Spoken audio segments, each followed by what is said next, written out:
ఏంటి చిన్నబాబు గారు అలా చూస్తున్నారు? చూస్తున్నా. ఏమైంది చిన్నబాబు? నీ అన్నమయ్య చేతులతోని ఈ టేబుల్ కుర్చీలు దొరుకుతుంటే నాకైతే అబ్బా అదోలా ఉంది.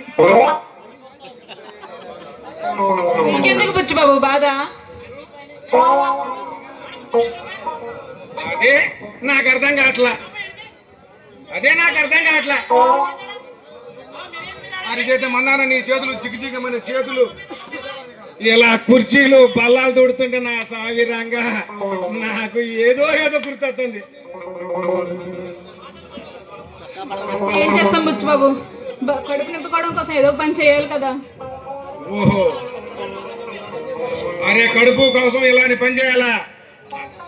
అందమైన గ్లామర్ ఏమి చెడ కొట్టుకుంటున్నావు? ఇదేమో హైదరాబాద్ లో అయితే అరే తాగటానికి ఏమి లేకపోయినా కూడా తినటానికి అన్నం లేకపోయినా స్టైలుగా పాయింట్లు వేసుకొని మిట్రీలు వేసుకొని అబ్బా రోడ్డు మీద నడుస్తుంటే నా సాగరంగా ఏం ఊపొస్తుంది. నువ్వు ఉంటావు ఎందుకు మున్సిపాలిటీలో పనిచేసేదాకా? బుచ్చిబాబు ఎవరిష్టం వాళ్ళది. అయినా అవతల నాకు చాలా పనులు ఉన్నాయి, నువ్వు వెళ్ళి నీ పని చూసుకో. ఓకే